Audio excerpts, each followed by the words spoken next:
Hello friends, आप सबका स्वागत है मेरी इस नए वीडियो में, जहां पर हम कंटिन्यू करने वाले हैं हमारा ब्लड का सेक्शन। और अब तक हम 3 सब टॉपिक कवर कर चुके हैं। अभी हम चौथा सब टॉपिक कवर करने वाले, दैट इज प्लेटलेट्स। और उसके बाद फंक्शंस ऑफ ब्लड के साथ हमारा ब्लड का सेक्शन कवर हो जाएगा, राइट। सो अब हम स्टार्ट करने वाले हैं सब topic 4, that is platelets. So let's start. So देखो यार, अभी जो रेड ब्लड सेल था, प्लाज्मा का टॉपिक था, या व्हाइट ब्लड सेल का टॉपिक था, so as comparatively as per the information required, उसके हिसाब से अगर देखा जाए तो प्लेटलेट्स बहुत ही सिंपल लगेगा। ओके, एज यू नो हमने उसमें 5-6 पॉइंट्स लिए थे, राइट। अब इसमें सिर्फ 3 पॉइंट्स, अभी ये जो चौथा पॉइंट है एक्स्ट्रा पॉइंट है, right. So as comparatively to the red blood cell, white blood cell, plasma, and according to the information that is required, ये थोड़ा सा सिंपल है। एंड दीज पॉइंट्स, जैसे मैं अब तक बोलते हूँ कि जो भी पॉइंट्स हम कवर कर रहे हैं वो basic important and reasonable points, right. So इसमें 3 पॉइंट्स है जो हम आज डिस्कस करना है, तो शुरू करते हैं। सो देखिए, प्लेटलेट्स हैं क्या, पहली बात तो okay, so platelets are the tiny fragments of cells formed in bone marrow। अब यहाँ पर स्पेशल भी लिखा, देखिए, ओके, यहाँ पर स्पेशल भी लिखा है, बट इसको मैं बोला, राइट। सो अब ऐसा क्यों? ओके, अब इसको लिखने के 2 तरीके हैं। अगर आप डीप स्पेसिफिकेशन में जाके लिखना चाहते हैं तो, और आपको डीप स्पेसिफिकेशन का नॉलेज है about the platelets, then you can write this special cell, and after that all the things that are required, right? But as per the information required at this level, so आप 2 तरीकों से इसको लिख सकते हो, that is short method and then second is deep specification method। okay, अब यहाँ पर कैसे लिख सकते हो? they are the tiny fragments of special cells formed in bone marrow। अब यहाँ पर स्पेशल आप लिख सकते हो, स्पेशल वर्ड जो है वो लिख सकते हो, but if you want to write like cells only, that is also valid, right? So यहाँ पर इस तरीके से भी बोला जा सकता है, that is बोन मैरो में कुछ सेल्स बनते हैं जिसका जो फ्रेगमेंट है, जो टाइनी फ्रेगमेंट्स हैं, उन्हें हम प्लेटलेट्स बोलते हैं। ओके, सो स्पेशल सेल्स लिखना चाहते हो या सेल्स लिखना चाहते हो, दोनों ही वैलिड पॉइंट है, इट्स ऑन यू, राइट। सो एक तो डीप स्पेसिफिकेशन में जाके लिखो, ओके, या तो शॉर्ट मेथड में लिखो। ओके, सो प्लेटलेट्स है क्या? बोन मैरो में कुछ सेल्स बनते हैं। ओके, बोन मैरो में कुछ सेल्स बनते हैं जिसके अंदर कुछ टाइनी फ्रेगमेंट्स होते हैं। ओके, उस सेल्स के कुछ टाइनी फ्रेगमेंट्स होते हैं, उन टाइनी फ्रेगमेंट्स को हम क्या बोलते हैं? Platelets. Okay, according to the statement, if you go according to the statement, then there are some cells that are formed in bone marrow which has some tiny fragments, okay, which has some tiny fragment, those tiny fragments are called platelets। Simple सा point है, direct point है कि bone marrow में कुछ sales बन रहे हैं, उनके टाइनी फ्रेगमेंट्स हैं और उनको हम प्लेटलेट्स बुलाते हैं।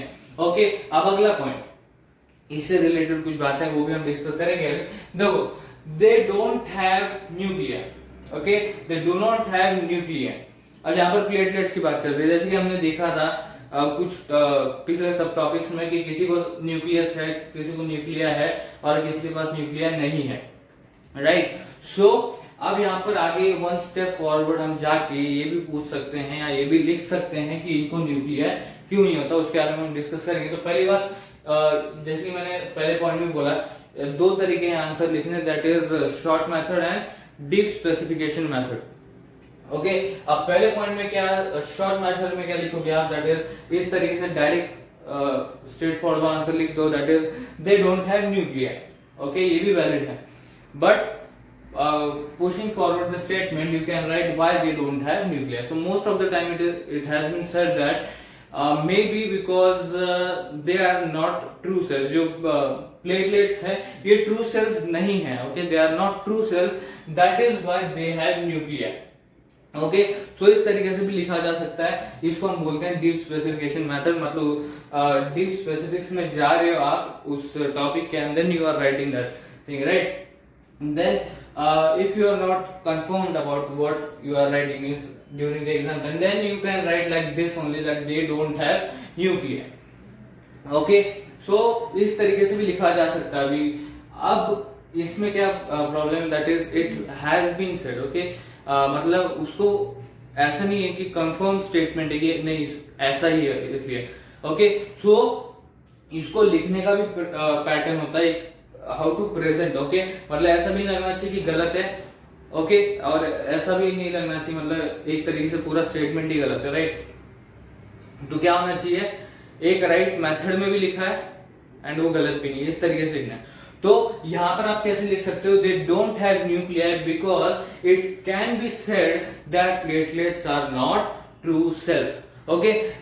ऐसे पॉइंट्स में क्या करना है, ऐसे कुछ वर्ड्स यूज करने हैं जिससे पॉइंट कंफर्म तो नहीं है बट गलत भी नहीं है, ओके। जैसे maybe, it can be said, okay, maybe because of this they don't have nuclei वगैरह, इस तरीके से लिखना है। So one of the reason that they don't have nuclei, it can be said that they are not true cells, that is why they don't have nuclei, okay।